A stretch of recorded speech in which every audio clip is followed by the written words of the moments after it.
Assalamualaikum warahmatullahi wabarakatuh. Innal hamdalillah nahmaduhu wa nasta'inuhu wa nastaghfiruh wa na'udzu billahi min shururi anfusina wa min sayyiati a'malina. Man yahdihillahu fala mudilla lahu wa man yudlil fala hadiya lahu. Wa asyhadu an la ilaha illallah wahdahu la syarika lahu wa asyhadu anna Muhammadan 'abduhu wa rasuluhu amma ba'd. Ikhwata Islam, kita melanjutkan kajian kita. Sekarang kita masuk kepada al-ghulu fi haqqihi sallallahu alaihi wasallam. Itu berlebihan terhadap Nabi Muhammad sallallahu alaihi wasallam. Kita Pak, Ahlus Sunnah wal Jamaah wajib meyakini bahwa Nabi Muhammad itu adalah Abdullahi wa Rasuluh, hamba Allah dan Rasulnya. Di mana kata hamba Allah ini ya wajib kita meyakini bahwa Nabi Muhammad manusia, bukan malaikat, apalagi untuk menempatkan beliau di atas kedudukan beliau sebagai manusia. Maka ketika kita mengatakan Rasulullah hamba Allah, berarti tidak boleh kita memberikan kepada Rasulullah sifat-sifat ketuhanan. Sifat-sifat ketuhanan contohnya apa, Pak? Mengetahui yang gaib. Yang mengetahui yang gaib hanya siapa? Hanya Allah Subhanahu wa taala. Maka kalau kita katakan Nabi Muhammad tahu yang gaib walaupun tanpa diberitahu oleh Allah, ini jelas apa? Syirik. Karena Allah tegas dalam Al-Quran mengatakan, "Qul la ya'lamul man fis samawati wal ardil ghaiba illallah." Katakan, tidak ada yang mengetahui siapapun di langit maupun di bumi tentang perkara yang gaib kecuali siapa? Allah. Berarti mengetahui yang gaib itu hanya khusus untuk Allah. Maka kalau kita katakan Nabi Muhammad tahu yang gaib, berarti kita sudah mensifati Rasulullah SAW dengan sifat uluhiyah, sifat rububiyah. Ya. Maka ini haram. Contoh lagi, sifat ketuhanan apa? Apa? Iya, bisa mengabulkan doa. Wajib kita yakini yang mengabulkan doa hanya Allah Subhanahu wa taala. Demikian pula contohnya adalah memberikan manfaat dan mudarat. Wajib kita yakini bahwa yang bisa memberikan manfaat dan mudarat hanya siapa? Hanya Allah. Maka kalau ada orang punya keyakinan bahwa Rasulullah bisa memberikan manfaat dan mudarat, ya, saat beliau sudah meninggal dunia ataupun masih hidup, maka ia telah menyifati beliau dengan sifat-sifat rububiyah. Yang itu merupakan hanya hak Allah saja. Makanya Allah berfirman dalam surat Al-A'raf ayat 188 apa? "Qul la amliku li nafsi naf'an wa la dharran illa ma syaa Allah." Katakan, aku tidak memiliki untuk diriku manfaat dan mudarat kecuali apa yang Allah kehendaki. Maka dari itu Pak, kita Ahlus Sunnah wal Jamaah wajib punya keyakinan bahwa beliau itu hamba Allah. Berarti karena dia hamba, beliau hamba, jangan disifati dengan sifat-sifat melebihi sifat beliau sebagai seorang hamba. Maka tempatkanlah beliau sebagai seorang hamba Allah. Kemudian yang kedua apa? Rasulnya. Iya. Untuk kita pahami apa? Bahwa beliau memang manusia, tapi beliau diberikan oleh Allah kelebihan dengan apa? Wahyu darinya. Tapi beliau telah diperintahkan oleh Allah untuk kita ittiba kepadanya. Allah Ta'ala berfirman, "Qul in kuntum tuhibbunallah fattabi'uni Yuhibbukumullah wa yaghfir lakum dzunubakum. Dalam surat Ali Imran ayat 30, ya, ayat 30. Qul in kuntum, katakan jika kalian mencintai Allah, maka ikuti aku. Siapa? Rasulullah. Yuhibbukumullah, niscaya Allah akan cintai kamu. Wa yaghfir lakum dzunubakum, dan niscaya Allah akan ampuni dosa-dosa kamu.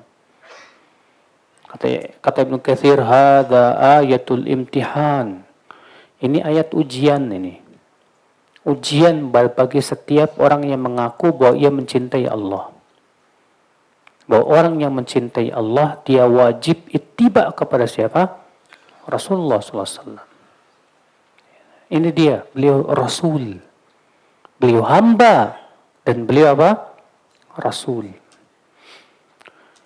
Kata Syekh Shalih Fauzan, laqad nahan Nabi sallallahu alaihi wasallam anil ghuluwi fi ta'dhimihi wa madhihi. Nabi sallallahu alaihi wasallam melarang untuk berlebih-lebihan dalam mengagungkan beliau dan memuji beliau. Wa ghairihi min babi aula. Maka selain Nabi, lebih layak lagi untuk kita tidak berlebih-lebihan. Mengagungkan Nabi itu, menghormati Nabi wajib tidak, Pak? Wajib. Tapi cara menghormati Nabi itu seperti apa? Nah, ini yang harus kita perhatikan. Kita menghormati Rasulullah, tapi jangan berlebihan. Jangan dengan cara mensifati beliau dengan sifat-sifat rububiyah Allah Subhanahu wa taala. Ya. Ikhwatul Islam, azani Allah wa iyyakum. Lianna dzalika yuaddi ila isyrakil makhluqina fi haqqil khaliq, karena berlebihan kepada Rasul ini akan menjerumuskan kepada apa? Syirik. Iya. Makanya ketika ada orang berkata kepada Rasulullah, Masya Allah wa syi'ta, apa yang Allah kehendaki dan engkau kehendaki. Apa kata Rasulullah? Aja'altani lillahi nidda, apakah kamu hendak jadikan aku sebagai tandingan selain Allah? Padahal orang ini tidak ada niat untuk apa? Menjadikan Rasulullah sebagai tandingan. Tapi masalahnya ucapannya ini menunjukkan. Ya. Dia mengatakan Masya Allah wa syi'ta, dengan apa yang Allah kehendaki dan apa yang kau kehendaki. Dia menggunakan kata waw di situ. Seakan-akan apa? Kehendak Allah itu setara dengan kehendak Nabi Muhammad SAW. Makanya Rasulullah mengingkari. Rasulullah mengatakan apa? Apakah kamu hendak menjadikan aku sebagai tandingan selain Allah? Qul Masya Allah wahdah. Katakan dengan kehendak Allah saja. Dalam satu riwayat yang lain, Qul, katakan Masya Allah kemudian dengan kehendak kamu.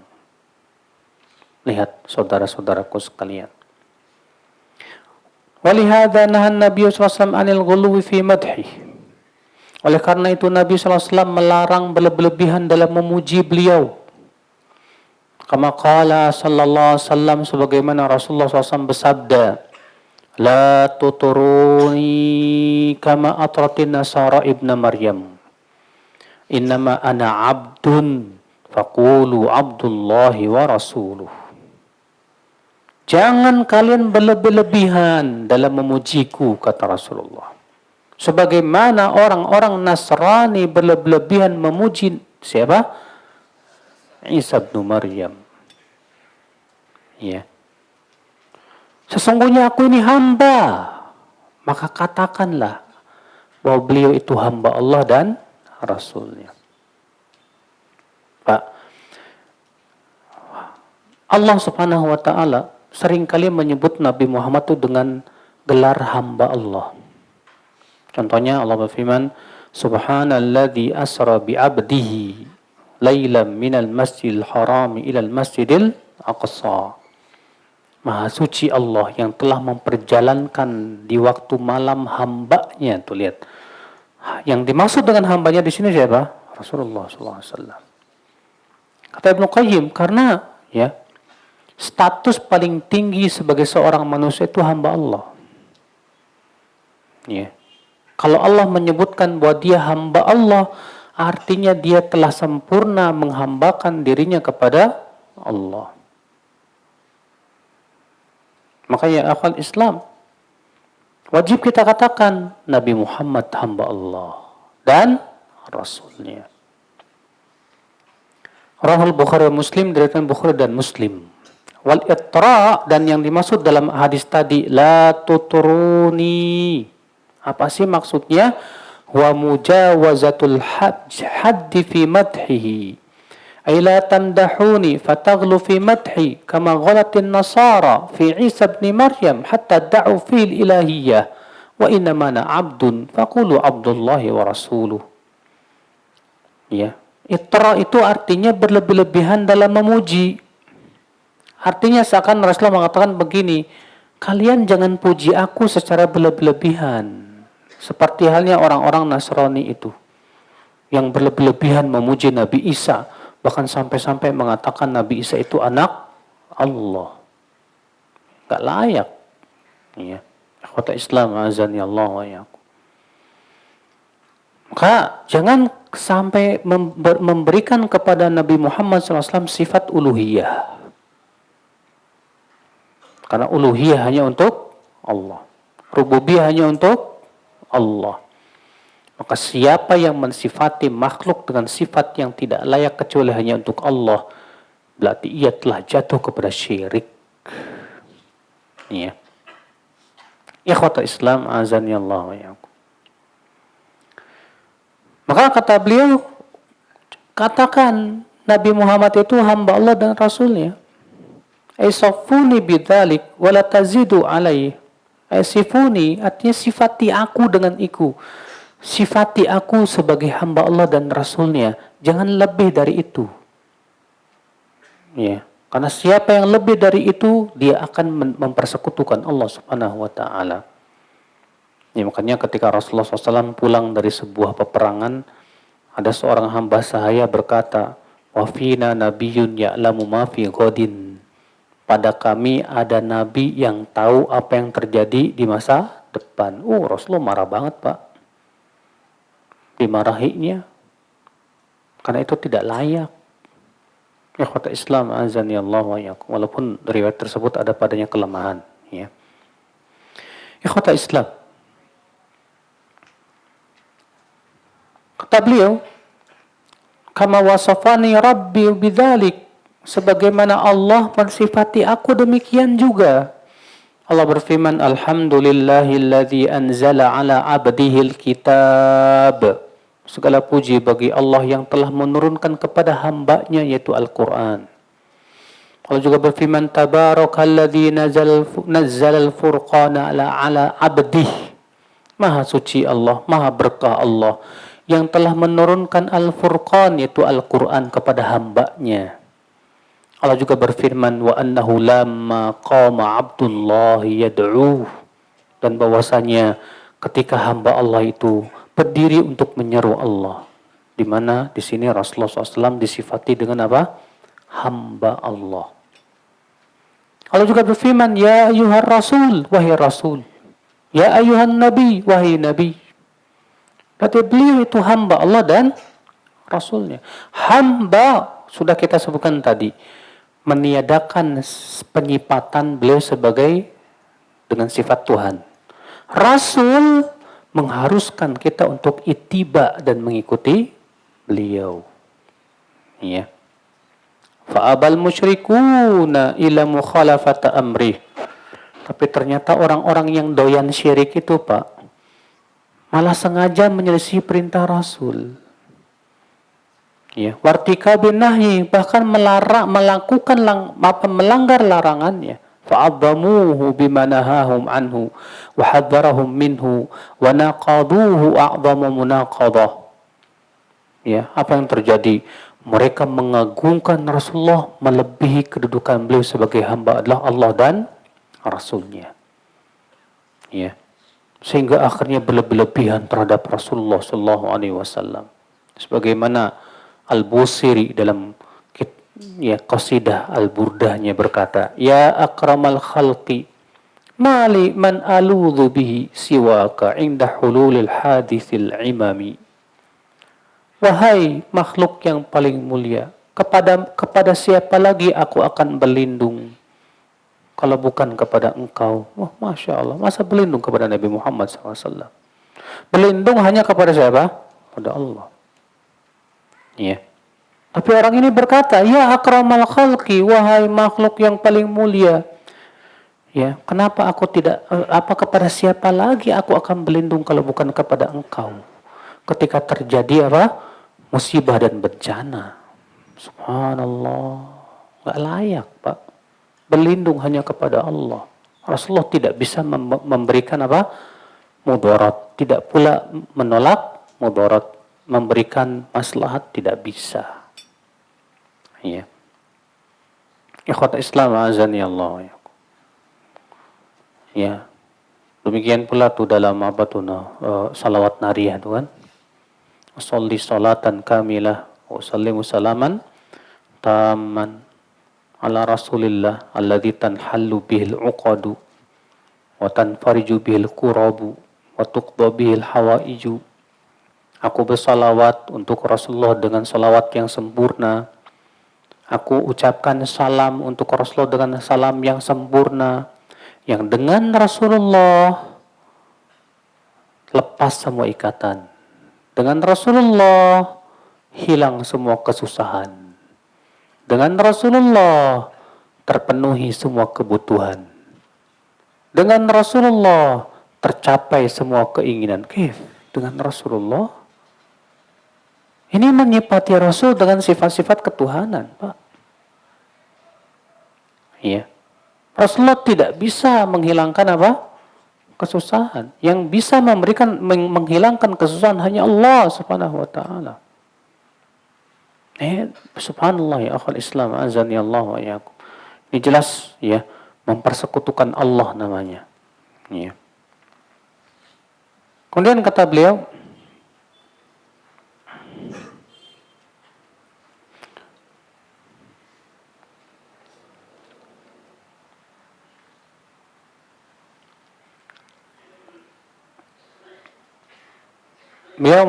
kita masuk kepada pembahasan al-ghulu fis salihin, berlebihan terhadap orang soleh. Kalau tadi kan berlebihan kepada siapa? Rasulullah. Sekarang berlebihan terhadap orang soleh. Ketahuilah ya akhi, mencintai orang soleh itu memang dianjurkan oleh syariat. Mahabbatul alim dinun yudanu biha, kata Ali bin Abi Thalib. Mencintai orang soleh itu agama yang harus kita yakini. Ya, tapi ingat, mencintai orang soleh pun tidak boleh berlebih-lebihan. Ketahuilah ya akhi, kesyirikan yang muncul pertama kali di dunia itu gara-gara apa? Berlebihan mencintai orang soleh. Iya. Di zaman siapa? Zaman Nabi Nuh, sebagaimana pernah kita jelaskan. Di zaman Nabi Nuh ada 5 patung, Mbak. Di mana patung ini dinamai dengan nama-nama orang soleh. Wad, Suwa, Yaghuth, Ya'uq, dan Nasr. Ketika Ibn Abbas menafsirkan ayat tersebut, wa qalu la tadarunna alihatakum wa la tadarunna wadda wa la suwa'a wa la yaghutha wa ya'uqa wa nasra. Apa kata Ibn Abbas? Ini patung-patung ini dinamai dengan nama-nama orang soleh.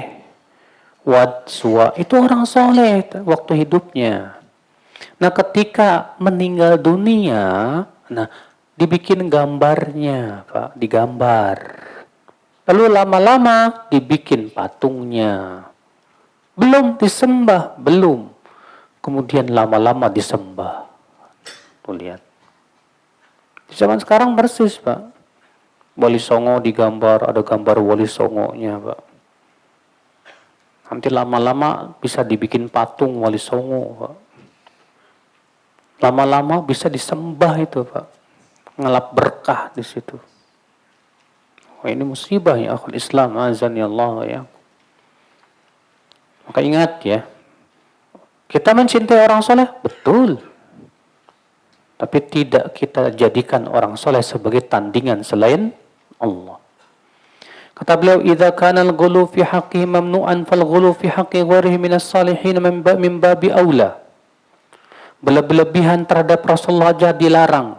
Bagaimana berlebihan terhadap orang yang lebih rendah dari Rasulullah sallallahu alaihi wasallam? Wal muradu bil ghulu fi salihin raf'uhum fawqa manzilatihim allati anzalahumullah ila ma la yajuzu illa lillah min al-istighatsati bihim fi syada'idi wa tawaf bi quburihim wa tabarruk bi turbatihim wa dhabhil qarabin li atrihatihim wa talabil madad minhum. Ya. Kata beliau, yang dimaksud dengan berlebihan terhadap orang soleh, apa itu? Mengangkat mereka di atas kedudukan sebagai seorang hamba. Iya. Dan kemudian memberikan kepada mereka sesuatu yang tidak boleh. Contoh, istighosah kepada para wali.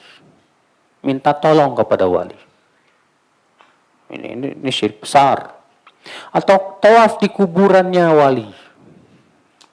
Ini syirik besar. Atau tabaruk ngalap berkah dari tanahnya kuburan wali. Ini juga syirik besar. Kenapa, Pak? Karena wali itu tidak bisa memberikan apa? Keberkahan. Yang bisa memberikan keberkahan siapa? Allah. Maka kita tidak boleh mengatakan sesuatu itu berkah kecuali dari dalilnya. Ada dalil dari Allah Subhanahu wa taala. Ya. Waqad adkhala syaitan asyirk ala qaumi Nuh min babil ghulu. Setan memasukkan kesyirikan kepada kaumnya Nabi Nuh dari sisi sini nih, Pak. Berlebihan terhadap orang soleh. Fayajibul hadar min dzalik. Maka waspada antum. Jangan sampai ketika antum ngefan sama orang soleh berlebihan tuh. Nggak boleh, akhi. Ya. Wa in kana al-qasdu hasanan, walaupun maksud tujuannya baik, ingat. Saya dalam rangka menghormati orang soleh. Maksudnya bagus, niatnya bagus. Cuman sayang caranya yang syirik. Nah, ini yang tidak boleh. Ya. Waqad waqa'a fi hadhil ummah. Mithla ma waqa'a liqaumi Nuh lama adhara syaitan li katsirin minal maftunin al-ghulu wal bid'ah fi qalbi ta'dhim as-salihin wa mahabbatihim liyuqi'hum fi ma awqa bihi qaum Nuh. Dan ternyata kata beliau, dalam umat Islam ini terjadi seperti menimpa kaumnya Nabi Nuh. Di mana kaumnya Nabi Nuh sangat mencintai orang soleh. Karena sangat mencintai orang soleh, berlebih-lebihan. Akibatnya menyembah. Ternyata di antara umat Islam ada yang kayak gitu, Pak. Berlebih-lebihan kepada wali songo. Ya, sehingga akhirnya kuburannya diagungkan. Bahkan mengalap berkah dari tanahnya kuburan. Wah, ini mengerikan sekali, saudaraku sekalian. Ya. Fi qalibi ta'dhimi salihin. Nah, mereka melakukan itu dengan kedok apa? Alasan menghormati para wali. Makanya kita yang mengingkarinya, Pak, dituduhnya apa coba, Pak? Itu mereka tidak menghormati wali. Iya. Padahal siapa yang tidak menghormati wali? Kalau memang dia memang wali Allah yang saleh, yang bertakwa, ya kita cintai, kita hormati. Tapi ingat, ya dalam mencintai orang soleh tidak boleh berlebih-lebihan. Subhanallah ya, Pak ya. Banyak sekali di zaman sekarang orang-orang kalau sudah senang sama ustadz tuh berlebih-lebihan. Gulu, Pak. Karena dia saking ngefans-nya sama seorang ustadz, senang banget sama ustadz, sehingga seakan-akan ucapannya ustadz tuh bagaikan wahyu dari langit. Pokoknya fatwa ustadz itu nggak boleh disalahsihi. Seakan-akan itu kebenaran yang nyata. Kalau jelas dalilnya sih memang harus kita ikuti. Jelas dari dalilnya dari Al-Quran, dari hadis, dari ijma ulama. Ya wajib kita ikuti. Kita ngikutin ustadz itu karena kenapa? Sesuai dengan dalil. Adapun kita ngefans sama ustadz dan semua ucapannya kita anggap sebagai sebuah kebenaran yang tidak boleh diselisih, hati-hati. Anda sudah jatuh kepada sikap apa? Gulu. Berlebih-lebihan Anda itu. Iya. Maka hati-hati akhi. Kalau antum mencintai seorang ustadz, antum harus tetap punya keyakinan dia manusia. Bukan apa? Nabi. Bukan malaikat. Timbang setiap ucapan dia dan perbuatan dia dengan timbangan syariat. Bukan sebatas timbangan fans. Iya. Hati-hati. Iya. Famazala syaitan yuhi ila ubadil kubur. Wa yulqi ilaihim anna al-bina'a wal-uquf ala kuburis salihin yu'tabaru mahabbatan lahum. Setan terus menghias-hiaskan perbuatan penyembah kubur itu. Dan terus mewahyukan kepada para penyembah kubur untuk membangun bangunan di atas kuburan. Dan bahkan itikaf di sisi kuburan orang soleh. Dengan alasan katanya ini dalam rangka mencintai orang soleh. Padahal mencintai orang soleh apa seperti itu caranya? Bukan. Ya. Ikhwata Islam, azani Allah. Wa anna du'a inda kuburim yustajab. Bahkan sebagian orang, Pak, punya keyakinan berdoa di sisi kuburan wali itu mustajab. Bahkan di antara mereka berkata, kita kan banyak dosa. Kalau wali ini apa? Iya. Kita aja kalau mau ketemu presiden nggak bisa langsung, harus ketemu apa dulu? Ajudannya. Nah, mereka samakan Allah dengan presiden. Ini namanya menyamakan Allah dengan makhluk.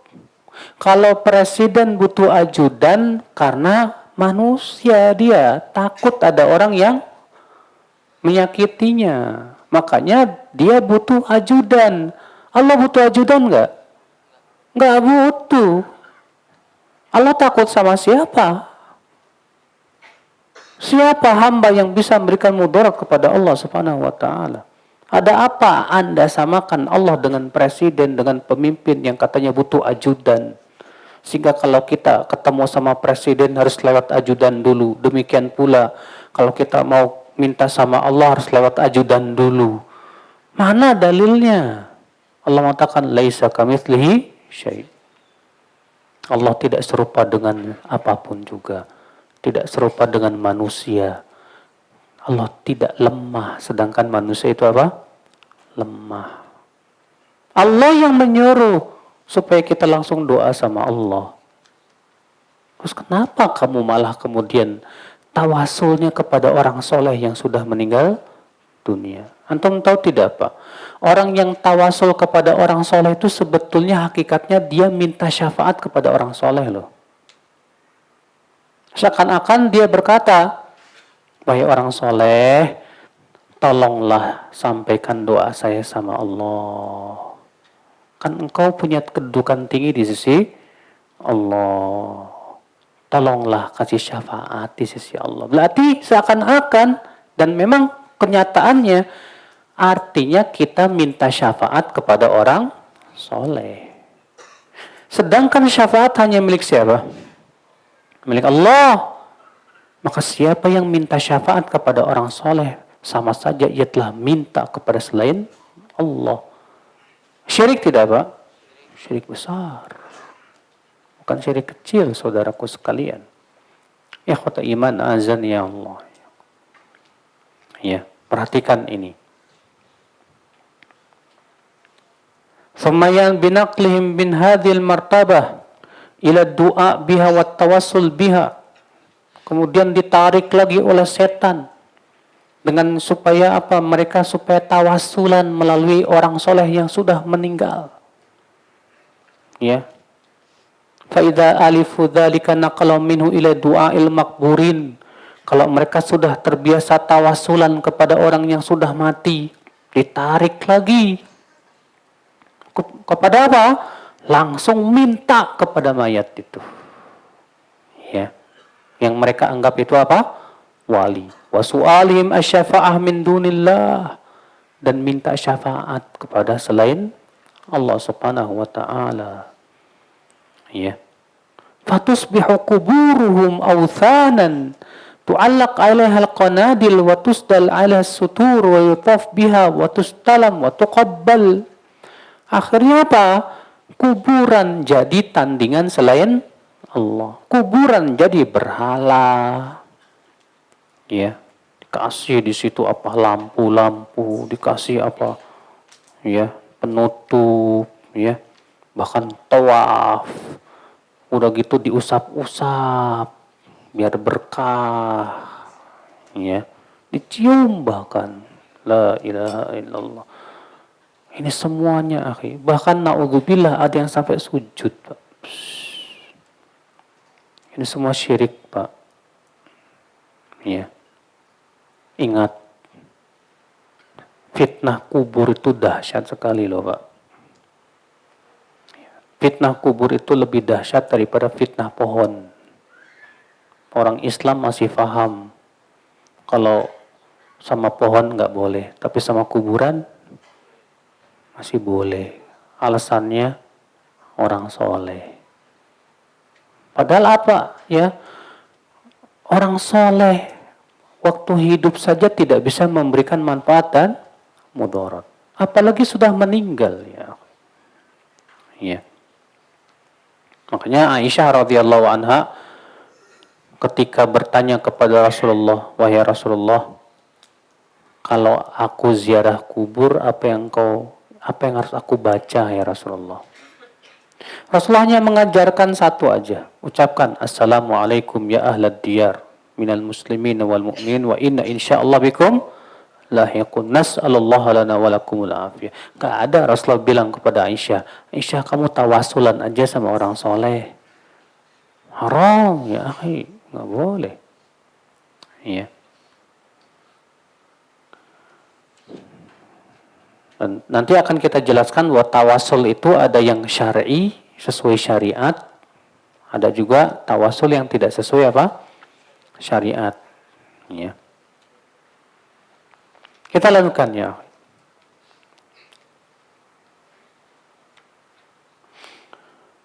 Ila i'tiqadi anna manaha anhu faqad tanaqqasa al-awliya wa abghadahum wa za'ama annahu la hurmata lahum wa la qadra lahum.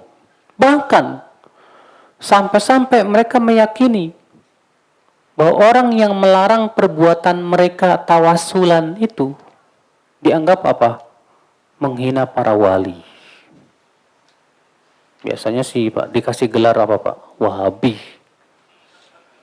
Hati-hati tuh Wahabi itu. Suka nyalah-nyalahin orang. Padahal kalau jelas salah, cuma masalahnya nggak mau ngaku salah.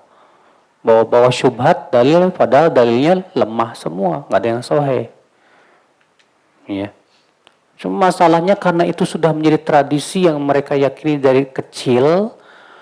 Karena mereka tumbuh di atasnya dari kecil, dianggaplah itu sebagai sebuah kebenaran mutlak yang tidak boleh diingkari. Ini yang bahaya, Pak.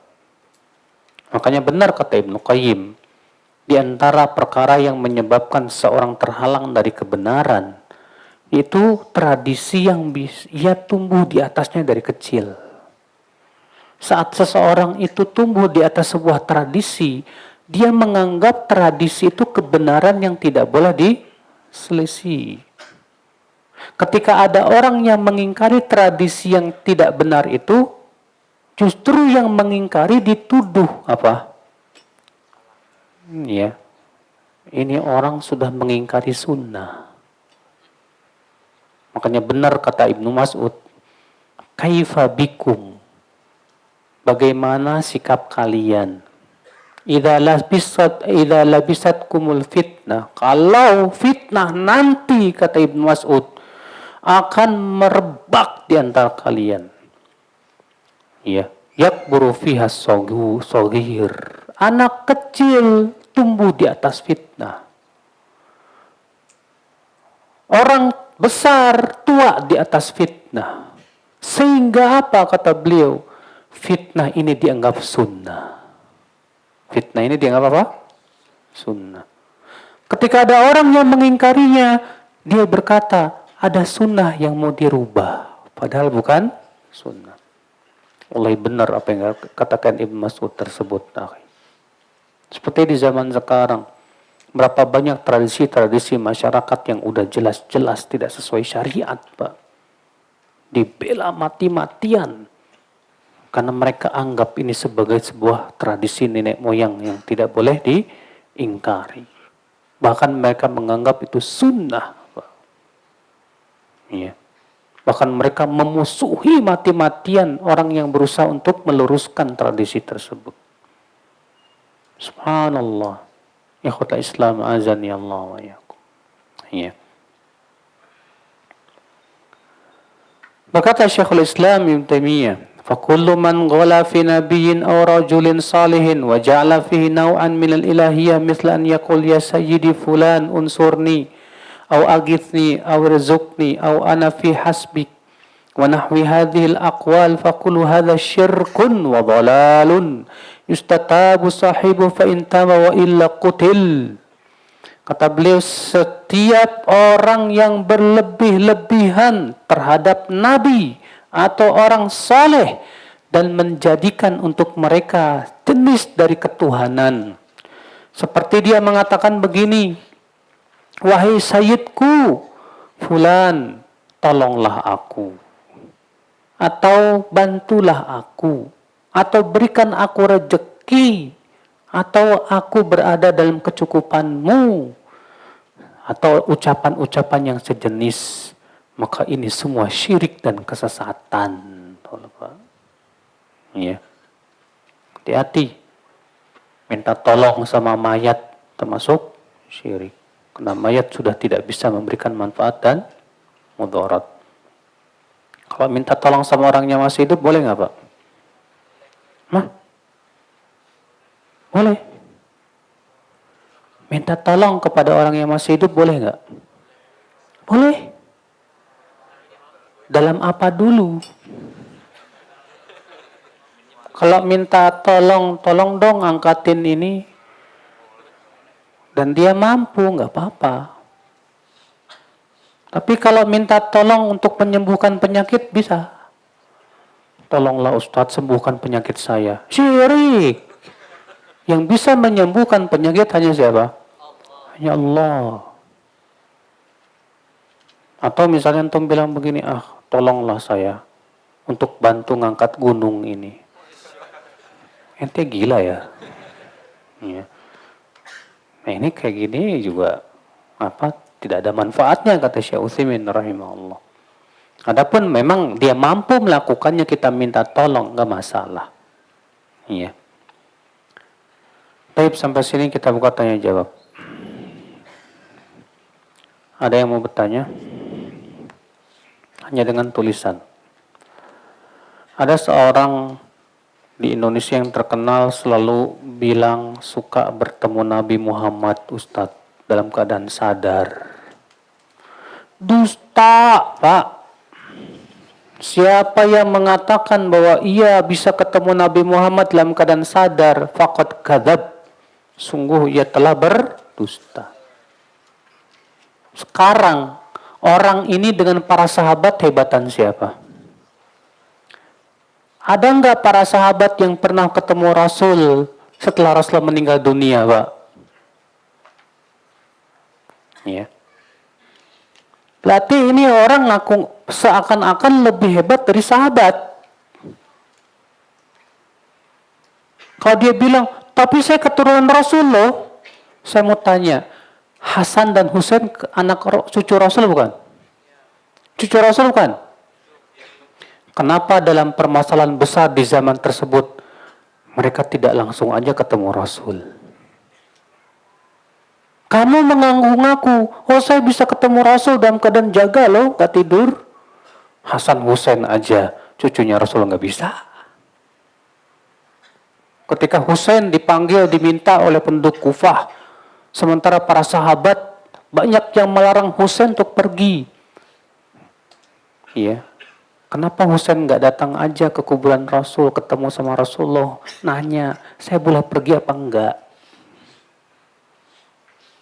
Ini orang ajib, Pak. Maka siapa yang mengatakan di zaman ini, saya bisa ketemu Rasul dalam keadaan jaga, ini orang hakikatnya ketemu setan. Ketemu iblis yang ngaku-ngaku apa? Rasul, Pak. Allah. Maka na'udzubillah, Pak. Ada orang lagi mengatakan apa? Saya waktu ke kota Madinah, itu Rasulullah bangkit dari kuburnya mencium lutut saya. Gelo tuh orang. Ya. Allah. Dan ada yang kayak ginian nih, Pak. Masya Allah. Antum tahu nggak, Pak, definisi sahabat apa? Sahabat yang ketemu Rasul dalam keadaan beriman dan wafat di atas. Berarti kalau dia ketemu Rasul jadi sahabat dong. Gimana? Ya. Otaknya didengkul masalahnya, Pak. Dan anehnya banyak yang percaya loh, Pak. Karena yang ngikutin dia otaknya dengkul juga. Nggak mikir, nggak cari dalil. Ya. Karena mereka sudah dilatih untuk apa? Ngebeo. Jadi burung beo. Apakah membaca surat An-Nas sebelum salat ada dalilnya? Gak ada. Saya tantang, sampai botak antum cari gak bakalan dapat. Dalam kitab mana? Gak ada. Rasulullah SAW sebelum salat, qul a'udzu birabbin nas, malikin nas, ilahil nas, min syarri Allah. Mana ada? Kalau ada, tentu akan dinukil oleh para sahabat, tentu akan disampaikan oleh para ulama setelahnya. Semua itu diada-adakan, Pak, murni. Jika seseorang telah melakukan gulu kepada Rasul hingga jatuh ke dalam perbuatan syirik, apakah syirik ini telah mengeluarkan orang tersebut dari Islam? Ya. Orang yang jatuh kepada kesyirikan dari kalangan kaum muslimin dilihat apakah sudah tegak hujah atau belum. Karena Bapak sekalian, para ulama menyebutkan bahwa syarat untuk dikafirkan itu apabila sudah tegak padanya apa? Hujah dan dihilangkan darinya syubhat. Adapun kalau belum tegak hujah alias bodoh atau masih ada syubhat yang menghalangi untuk melihat kebenaran, belum dikafirkan dulu. Dalilnya banyak, Pak. Di antaranya hadis Rasulullah bersabda, dahulu kata Rasulullah, ada seorang laki-laki ketika sakit. Oh iya, betul. Azan dulu. Iya. Jadi kata Rasulullah SAW, dahulu ada seorang laki-laki ketika hendak meninggal dunia, ia kumpulkan anak-anaknya.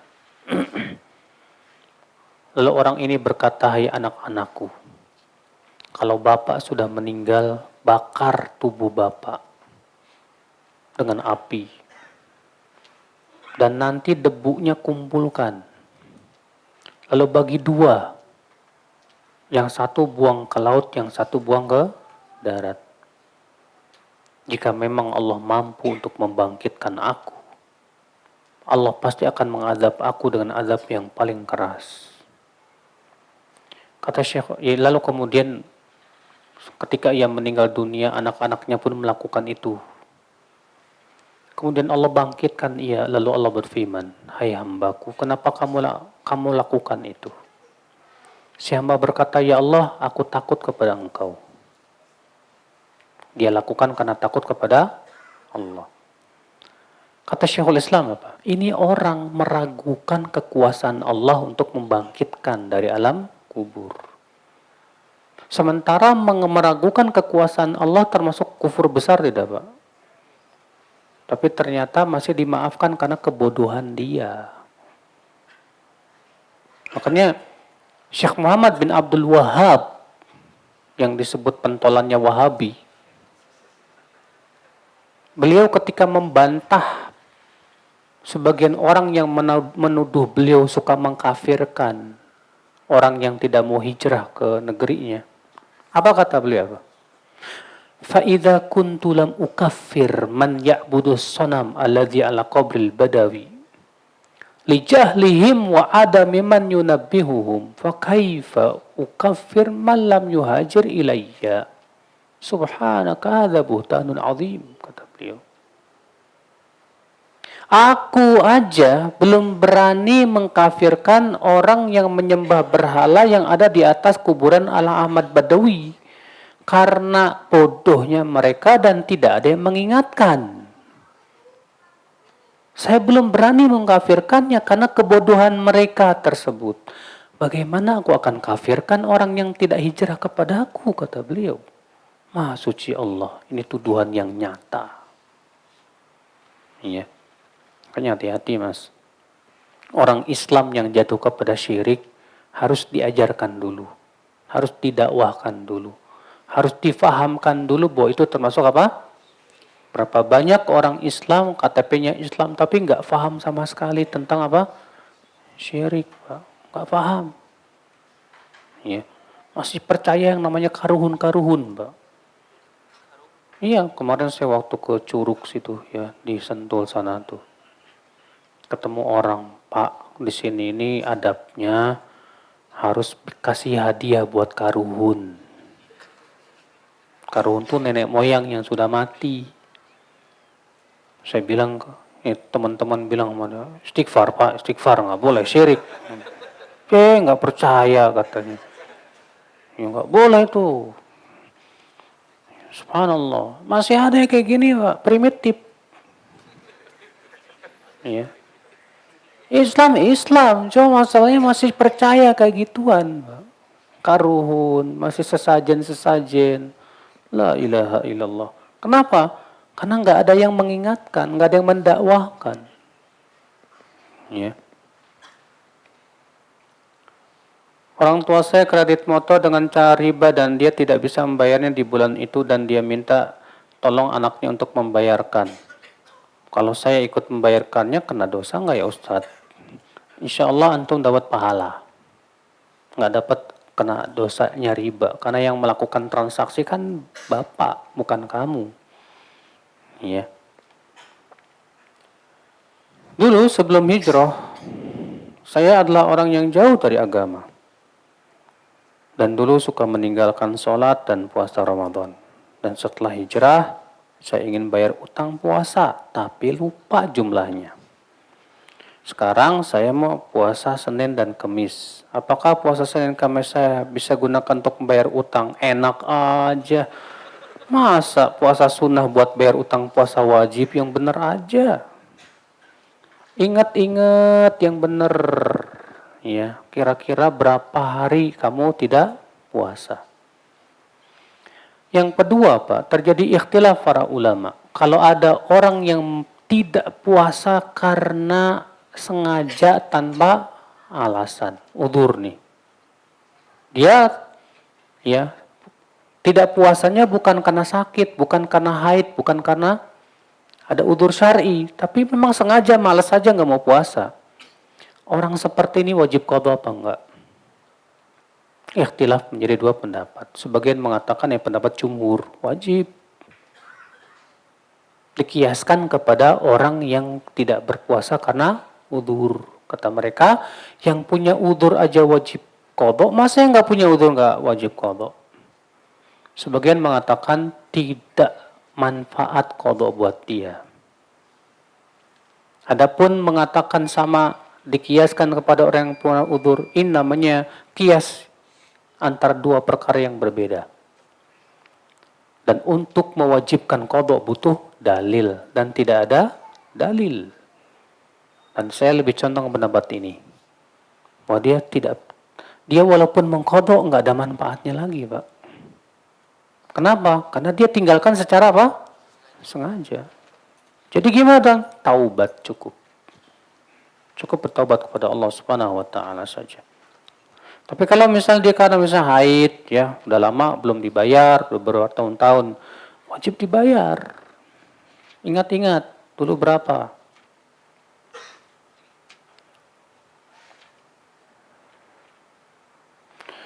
Kan enggak boleh punya software bajakan.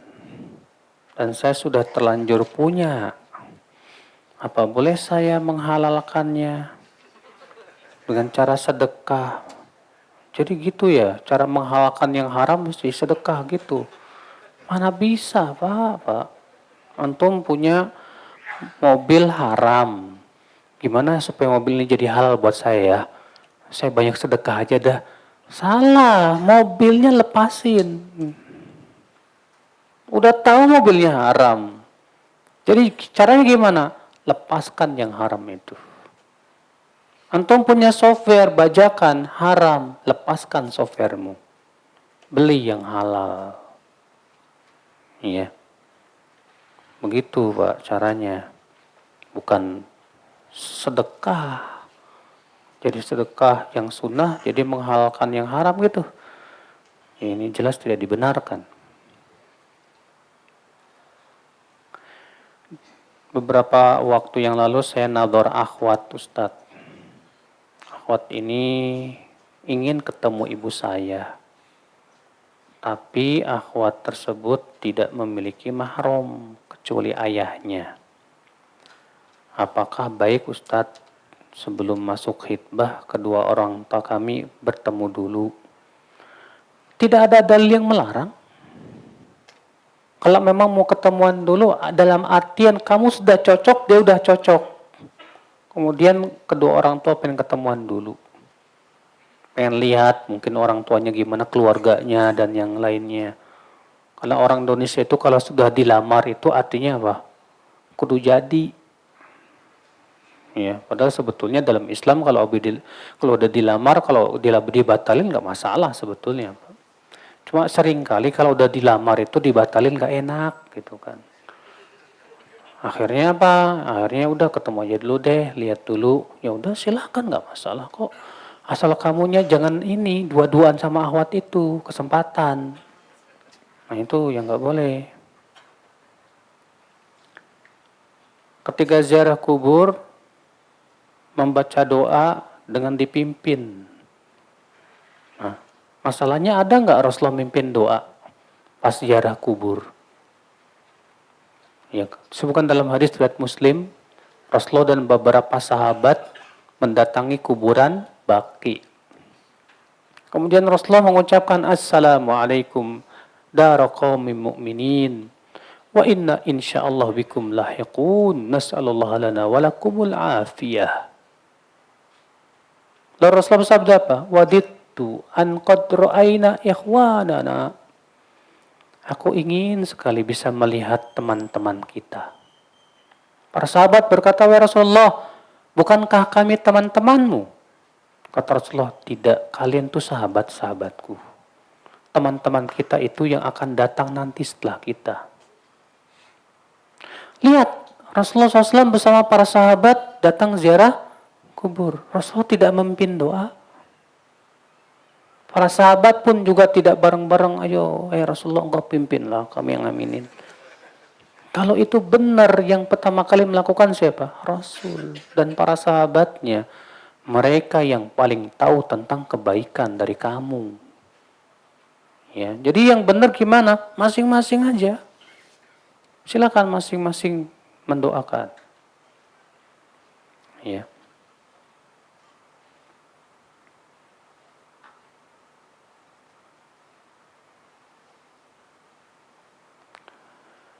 Beberapa waktu yang lalu ada orang yang menyebutkan ulama kasyaf. Pak, kasyaf itu Pak istilah tasawuf. Kasyaf itu artinya dari kata kasyafa yakshifu, terbuka. Nah, dalam dunia tasawuf, ya, orang yang sudah sampai derajat ma'rifat itu katanya bisa terbuka tirai gaib. Sehingga mereka bisa melihat apa yang tidak bisa dilihat orang lain. Nah, kasyaf itu, Pak. Ya. Caranya gimana?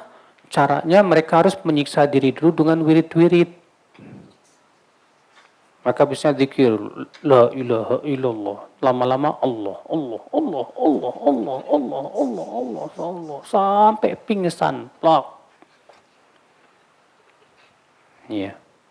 Nanti lama-lama kalau mereka udah jago banget, Pak, baru zikir 5 menit udah langsung kasyaf. Saya punya teman, ya, dia 10 tahun dalam dunia tasawuf itu. Alhamdulillah udah ngaji salaf. Cerita ke saya gitu. Dulu saya Ustadz udah tingkat tinggi. Baru 5 menit dah terbuka tirai terang. Bisa melihat sesuatu. Ya. Nah, mereka menganggap ini udah derajat tinggi, Pak, kasyaf ini. Jadi bisa melihat sesuatu yang tidak bisa dilihat orang. Ini ya kata-kata kasyaf ini sebetulnya ya masyhurnya di kalangan dunia apa? Tasawuf. Ya. Adapun kasyaf menurut Ahlus Sunnah artinya yaitu kita bisa melihat sesuatu dengan keilmuan yang lebih yang Allah berikan kepada kita dan kebeningan hati. Jadi dengan ilmu dan kebeningan apa? Hati.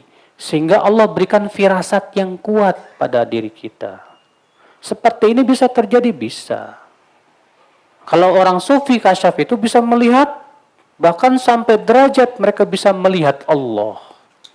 Makanya tidak aneh orang sufi mengaku-ngaku bisa melihat Allah, bahkan bisa bertemu dengan Rasulullah. Itu sufi, Pak. Sumpah kefikiran.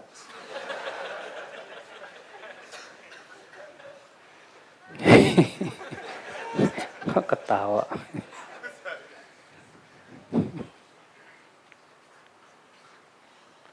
Baik, saya kira cukup sampai di sini. Subhanakallah bihamdik, syahadu an la ilaha illa anta, astaghfiruka wa atubu ilaik. Assalamualaikum warahmatullahi wabarakatuh.